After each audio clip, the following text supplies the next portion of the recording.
Well, I'm not sure where to start, but I'm going to start with my son, Michael. When he was 7 years old, his guidance counselor at school interviewed my son and said, hey, after looking at your son, we believe your son has ADHD. I questioned the integrity of this guidance counselor. I don't think they're qualified to make such a statement. As concerned parents, we went and took my son in to see his pediatrician. Oh, I'm sorry. We took my son in to see a psychiatrist.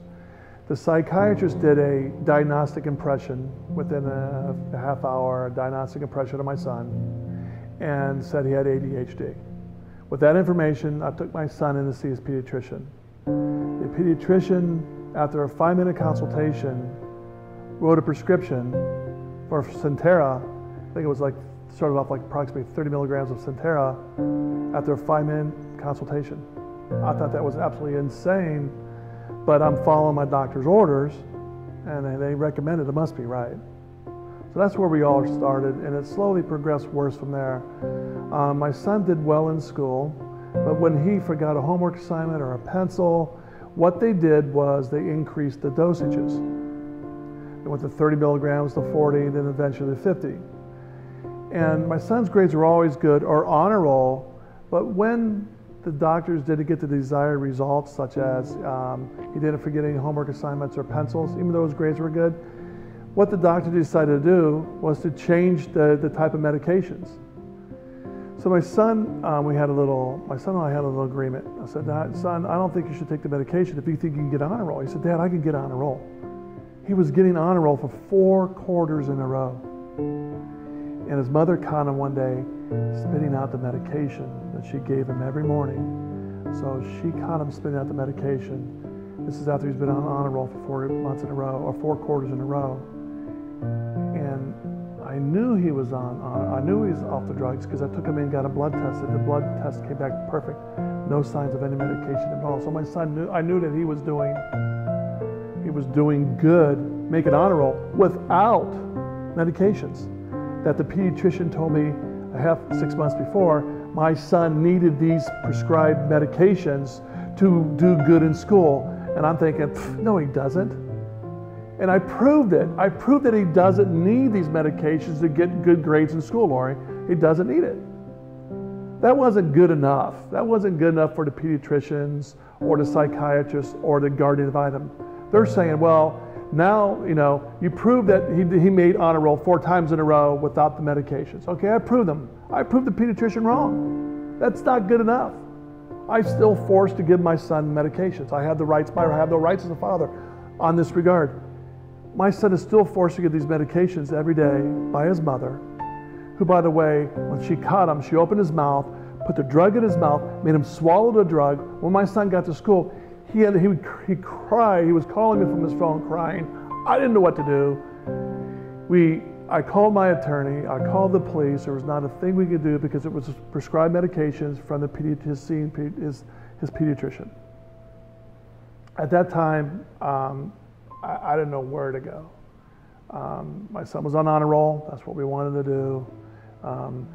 My attorney couldn't do anything because of the doctor. I needed a court order to stop it. So all we can do now is just try to fight this battle, educate my son, and keep moving forward positively. It's gotten to a point right now where my son is just, he's glassed over eyes, he's comatose, he's zombie looking, he's lost weight, he's lost his appetite. His personality has totally changed. He's not my son that I've known before. He's not the same young child that we grew up fishing and playing sports and doing fun things with. He's not the same child. I don't know how to get my child back. I don't know what to do. I've been in front of the judge 4 times. I've exhausted my retirement funds. I've taken a second mortgage out of my home to fight this case. I've spent my life savings fighting this case and spent hundreds of thousands in the court systems. I am done. I cannot fight no more. The judge and the local psychiatrist pediatricians have won. They've got my son on psych drugs. I'm fighting a broken system. The broken system is very expensive to fight. I believe it can be won, but it's a very financially exhausting while you're trying to run a small business, while you're trying to keep healthy, keep a roof over your head for your children, and do the right thing. you're exhausting all your financial revenue, all your financial strength and spirit to fight a battle that's bigger than one person can fight.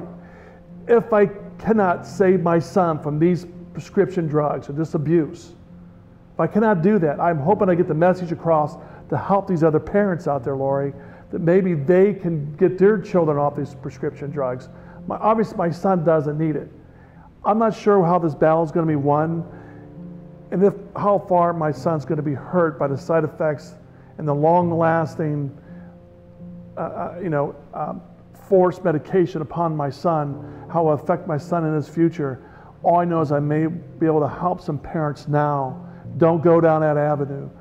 Don't go down the avenue, because it's an endless wreck. And your children can get on a roll without being on medications. My son's proved it. I'll let him forget about the pencil or paper all the time. He's a 14-year-old child. I mean, how many adults forget their checkbook or paperwork or business card or something? We all do. There's no reason to increase the dosage or change the medication. I think it's wrong if the system is broken. I need some other help to change and fix the system. Right now I need your help, and whoever's help out there is listening to this, to help us fight this cause.